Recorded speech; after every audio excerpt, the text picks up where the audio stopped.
Anthony Pierri, thank you so much for being here. Great to be on. Thanks for having me. Excellent. Anthony, I want to talk a lot about your story and how you got to where you are today, right? But I want to get started, with today. What do you do today? How do you make a living? Yeah, great question.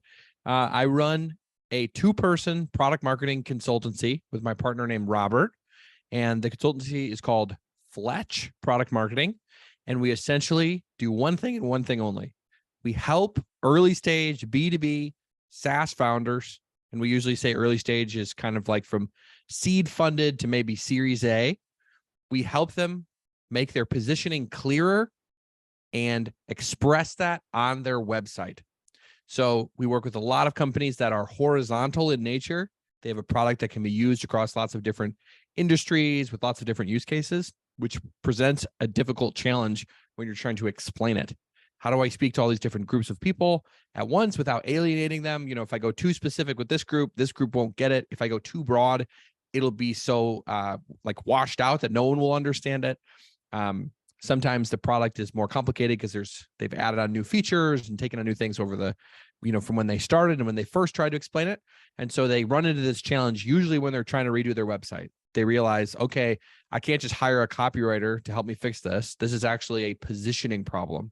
I no longer know how to explain my product for these different groups of people. So we help them primarily with that. And we work with founders day in, day out. And we usually will do these kind of shorter package services where we'll come in, we'll run some workshops with their team. And then we actually, rather than just giving them a nice PDF saying, all right, here's your new positioning, we actually help them turn that into updated website language. So we'll actually do some of the copywriting. We give them a wireframe of basically, we think you should use these sections in this order with these words. So try to take that positioning and make it something actionable. But we like to joke around that we say people who pay us, they're paying us to help them solve these foundational product marketing challenges. And it's almost like we throw the website, like the web page in for free, because that's not really what they're buying, but that just helps to give them an easy win from the beginning. So that's what we do. That's basically my weekly journey. And then on the other half of it is posting on LinkedIn, trying to share our frameworks and expertise, help the community, which, obviously gives awareness to what we're doing in the space. Very good. When you were starting your career, did you ever imagine this is what you were going to be doing in 2023? No chance. And I didn't even know. When I was in high school, going into college, I thought that I wanted to be a teacher. So I was actually going into school, thinking about I was going to be an English teacher for high schoolers. So when I went to college, I started in the teaching program, and then a long turn of events ended up in tech, and I'm doing vastly different type of work than I thought. Although I will say a lot of what we do on LinkedIn is essentially teaching, right? It's, hey, we've learned this framework we've been figuring out, and we wanted to explain it to other people and help them use it, which is kind of the foundational piece of, in my opinion, of good content, is especially on a platform like LinkedIn. It's helpful, it's useful, it's actionable, it's specific, it's not watered down and generalized and just aphorisms and like, oh yeah, these high level statements that don't actually do anything. Like some of the really big influencers, they do like fortune cookie posts, right? Like it could apply to anyone, but it doesn't actually help people. So we've always tried to be very, very specific in what we do, which goes all the way back to my teaching background. Yeah. And I've seen what I love about the way that you post in LinkedIn is that you share a lot of stuff in your website and in LinkedIn. I'm learning already. I'm, full disclosure, I have not used your services, but I read you every day. I love what I read and I learn like crazy, right? And it feels like the product messaging class I would love to have had, right? It's like that's how it feels. So you are teaching. I can say for sure that I've seen that. And I mean, will you say that it's obviously part of the strategy, right? You are sharing that content and then people are coming to you. But were you ever afraid of sharing so much that you'll say, hey, we are showing the secret sauce, maybe they don't come to us? Yeah, I mean, from the beginning, what we realized was when me and my partner Robert, we were entering into an expertise-based business. And so even though we're trying to get these things into frameworks, we knew that at least for the first couple of years, people are not coming for the framework. They're coming because they trust us as people. And so knowing that, we were never scared about sharing the frameworks because that's not fundamentally what people are buying. If we said, come work with us, it's the same price, and we try to charge relatively fair for early stage startups that have raised some money. But if we said, come work with us, and then last minute we said, oh, by the way, it's going to be someone else doing our framework, everyone would cancel. They would say, oh, well, I wanted to work with you. And so because really the product is not any specific set of frameworks or tools, the product is us. We knew from the beginning that the only way you're going to build trust with people to want to trust you with your expertise is to share your expertise, which sounds so obvious, but it's not that obvious. It wasn't obvious to us for a while.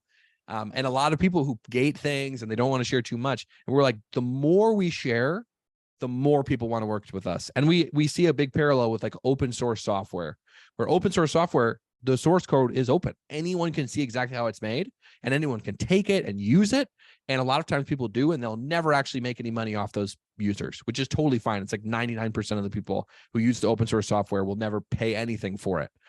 But there are some people who say, well, this is really helpful, but I don't have the time and the energy to go and look through 500 LinkedIn posts and try to cobble this all together into a system. I'll just have you help us do that.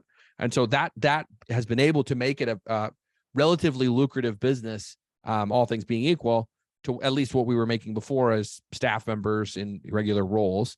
Right. And so we take the approach of ungate it all, share as much as possible, and try to be as helpful as possible, because that's what builds the trust, is being able to see behind the curtain. What are they actually going to do?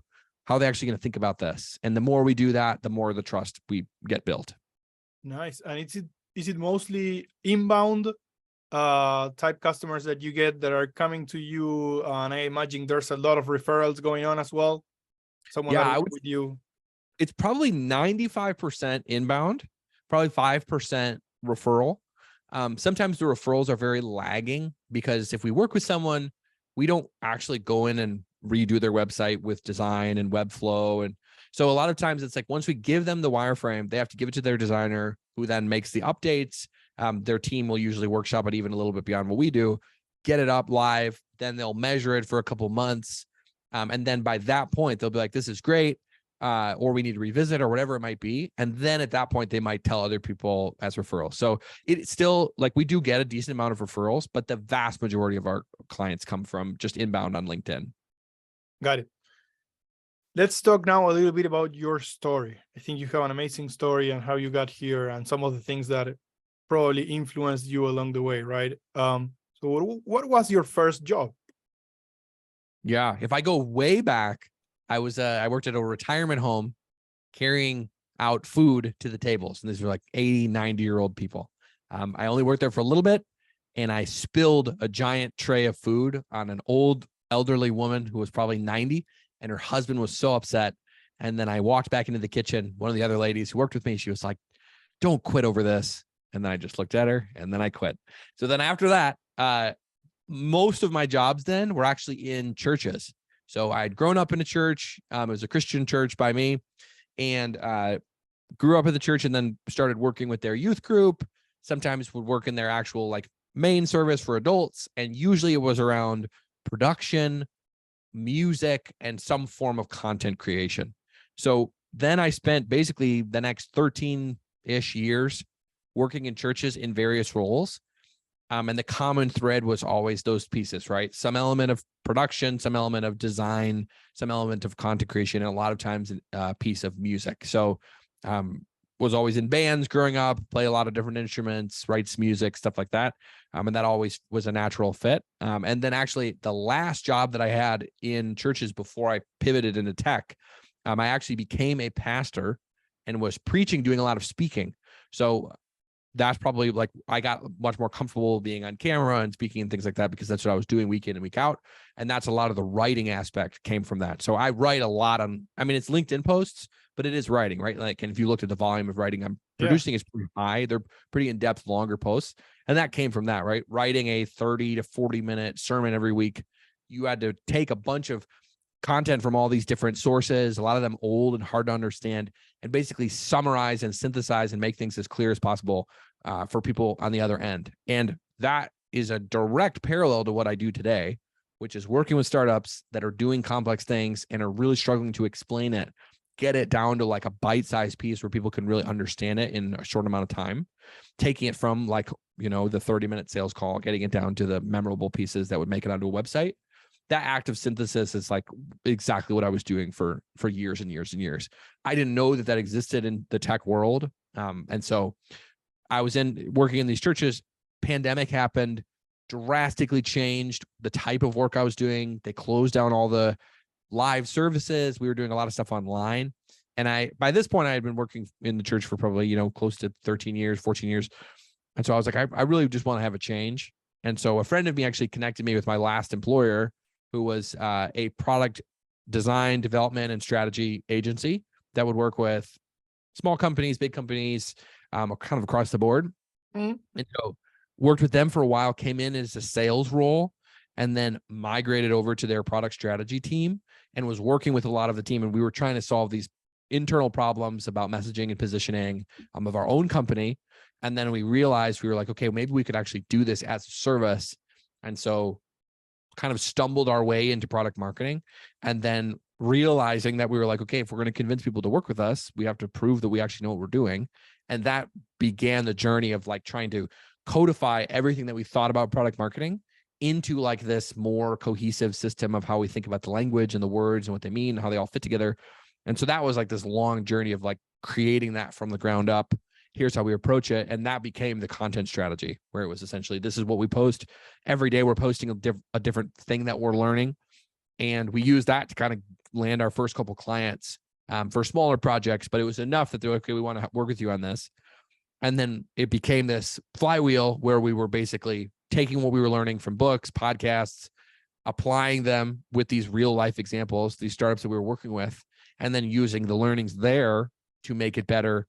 Post on LinkedIn, new piece of content, people would help refine the ideas, and the whole thing would just basically repeat. The more that we would post, the more we would update the framework, the more clients we would land, the more we would test it, the more it would get better. So like we like to joke around that the way that we approach it is very much like a product, in the sense that we're constantly iterating. It's always changing. We're trying to make it better. And the people who worked with us on day one, sometimes I feel bad and I want to go back and refund them because our process was so much worse than it is now. But people who work with us now are on iteration 60 or so. And the framework is just way stronger, way more robust, way better for edge cases, and just more all encompassing to be able to take into account all the different types of business models and growth models and things that each of these startups bring to the table.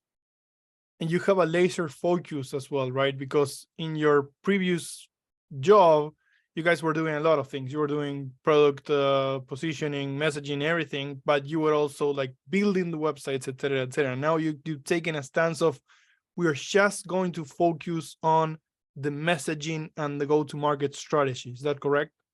Yep. And so we actually, because we spent a lot of time in the agency world, where it was essentially you would have a lot of highs and a lot of lows, and it was very unpredictable pipeline. A lot of the clients came in from referrals, from personal network, but there was no way to like repeatedly generate the same type of business because it was always custom work. So if you have custom scopes, by definition, they're not going to repeat because they're custom. And so what would happen was you'd say, well, we've got to land a big project that has maybe some web developers or software developers and some designers. Maybe we need to hire more people to service this new client. And then what would happen is when that client rolled off the finished project, you would have to backfill a new project to basically get those people off the bench, or else they're just waiting and kind of pulling down the amount of money you're going to make per project because they're just costing you money, obviously. So, and this is true of all agencies. This was not us. This is a business model thing. Any marketing agencies, design agencies, anyone who does custom scopes will have this problem. And sometimes you can mitigate it by bringing in contractors, but our company was really committed to actually bringing in full-time employees, investing in them, which is why the company does amazing work. And so, Right. but the trade-off is it's extremely hard to manage the influx and outflux of clients.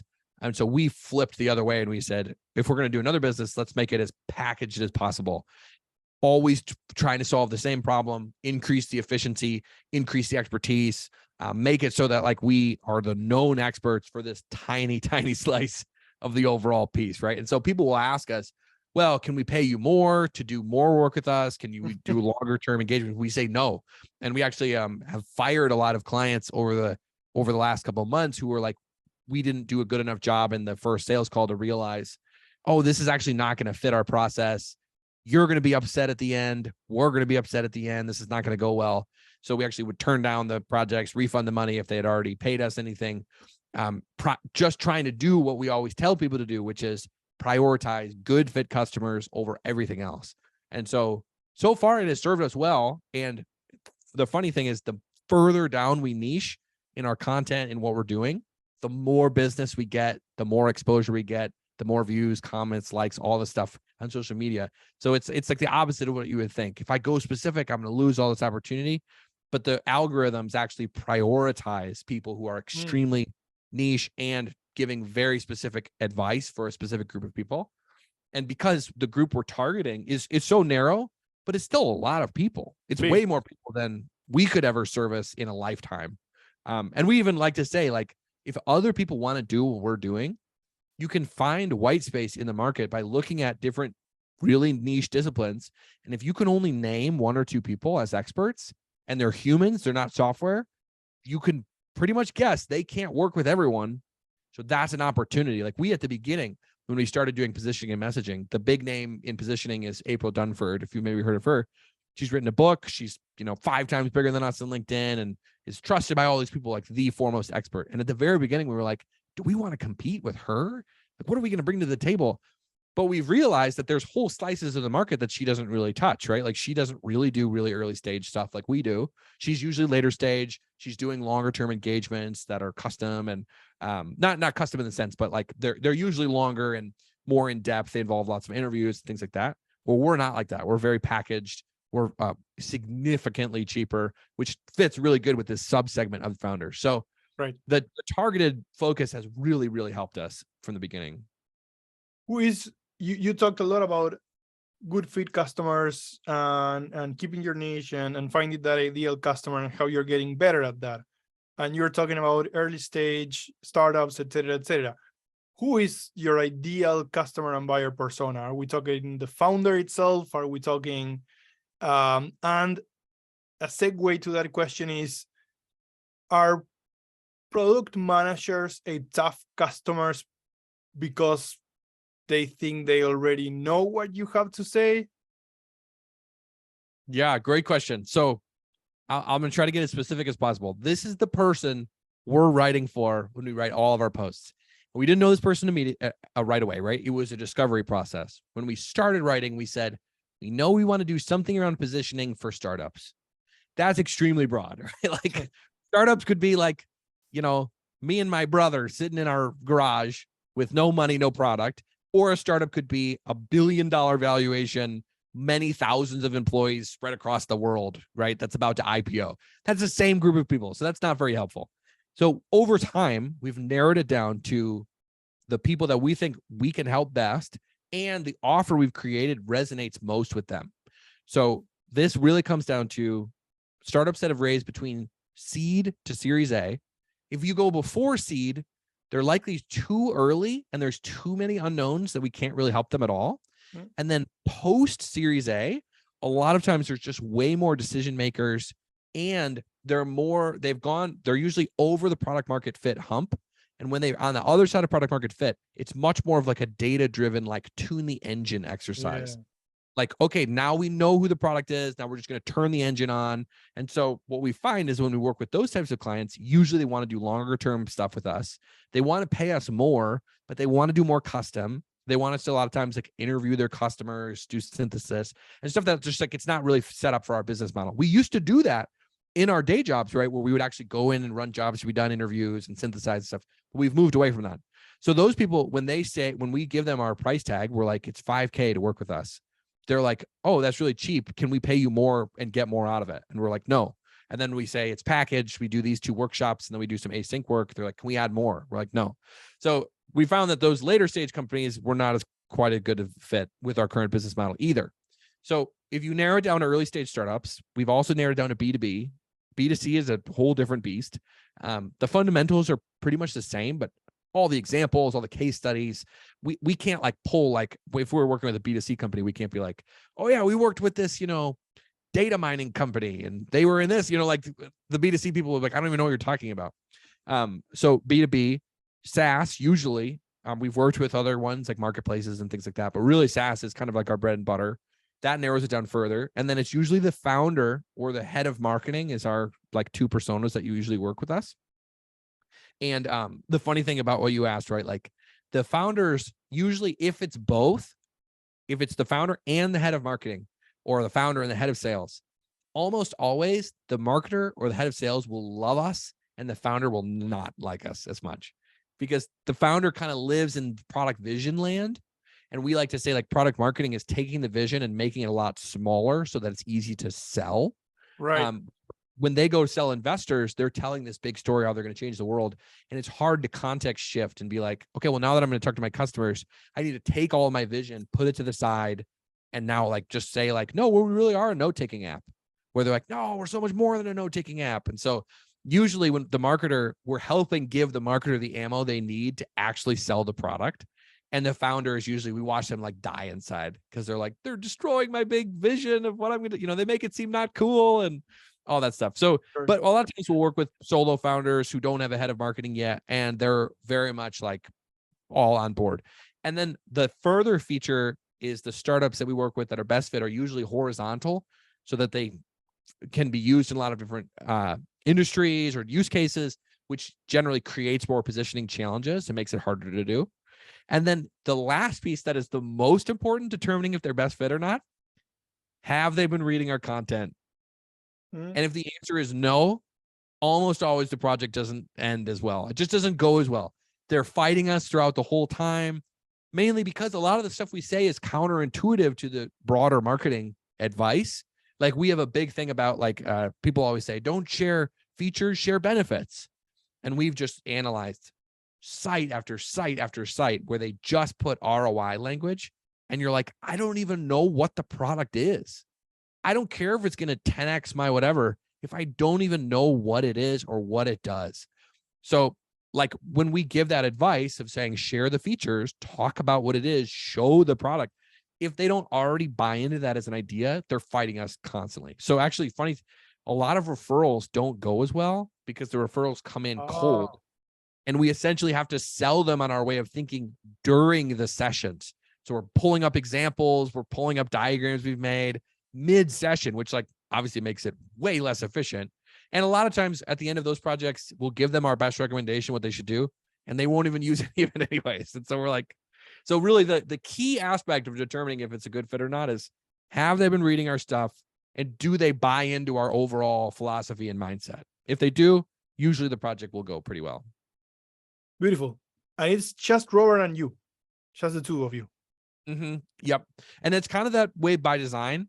We do like, and part of the reason we chose package services in the first place with a very fast turnaround was because we're trying to make the framework better. We're trying to make it really robust. And so every time we work with a new company is a new chance to iterate. So if we do these long engagements, we thought about, should we be fractional product marketers places? Should we do consulting, advising longer term? The problem is you can only work with so many companies. So because we do these like 1 to 2 week sprints, we've been able to work with 60 different companies, which is 60 different chances to make the framework better. Yeah. Versus if we did 3-month contracts, after 1 year, you've worked with 4 companies and it's just not very, it's not helping us get there. So the 2 of us have kept it to the 2 of us at this point. We don't have plans to build a giant agency and hire all these, minions to run around and do our bidding. We really are trying to build that because long-term, we want to create courses and content and cohorts and things like that where we can actually train people on the model. Once the model is actually robust enough for people to learn it, we want to like basically create a way to teach it to product marketers directly or to founders. Right. Do you get excited with AI or do you get exhausted by AI generated content? I think that AI generated content is probably the worst form of AI usage. And I think people rent to it immediately. It was the first thing most people thought of was, I can have it write all my LinkedIn posts. I can have it write all my blog posts. But the thing that people don't understand is that algorithms, and that's all of our social media, all of our content is ruled by the algorithm. Algorithms prioritize the best content. And a lot of people don't like to hear that because they're like, well, I posted something, it didn't go anywhere. It's probably because it wasn't that good. It either wasn't specific enough, it wasn't targeted enough, it was too general, maybe it was overused. All these things make it so that no one ever sees it. So there was a big fear, is our whole timelines on LinkedIn or whatever going to be filled with AI generated content? No, it's not going to be, because the AI generated content will never get seen because the algorithm won't show it to anyone because it's not very good. So like if people are trying to make good content and it's not good enough for the algorithm to share it, the chances that an automatically generated content from a tool that is accessible by everyone is going to be seen, it's just not going to happen. So we've seen really powerful uses of AI. For example, I did a post the other day about horizontal startups versus vertical startups. Horizontal ones, everyone knows: Slack, Zoom, any of them, right? Like you can name a bunch. 1Password, Fathom, Calendly, any of those ones. They're all very high, well-known startups and companies. I was struggling to come up with the vertical examples because I don't work in construction. I don't work in oil and gas. I don't work in telecommunications. So I don't know what programs they're using. So I asked ChatGPT, what are 5 of the biggest vertical solutions, prioritize 5 different industries, and prioritize ones that have been started in the last 10 years and are very successful. It spit out a list, and bam, I was off to the races. I could start making the post and comparing the two. So that type of use of AI is really powerful, really helpful for like anytime I'm like, well, how do people do this? Or how do they start this? And I can just ask and it can feed me the piece. So it's definitely a content creation enabler. It's not the source of content, at least in how we've used it. And I've yet to see anyone become a viral sensation using AI generated content. I just don't think it's gonna work. It's just not good enough yet. What do you think is the future of product positioning and messaging? You're kind of giving cues, right? It's super personalized. It's someone, but I want to hear your thoughts on that.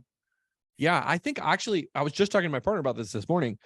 So a lot of what we used to do at the very beginning, before we were working with clients directly, is we would just analyze existing pages. And so we have the system of these different words that we use to describe different parts of product messaging. So we call them, most people know features and benefits, but we found that the definition of benefit was very wishy-washy and different.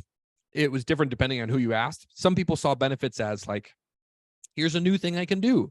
And then other people saw benefits as like ROI, like outcomes, like it improved this metric.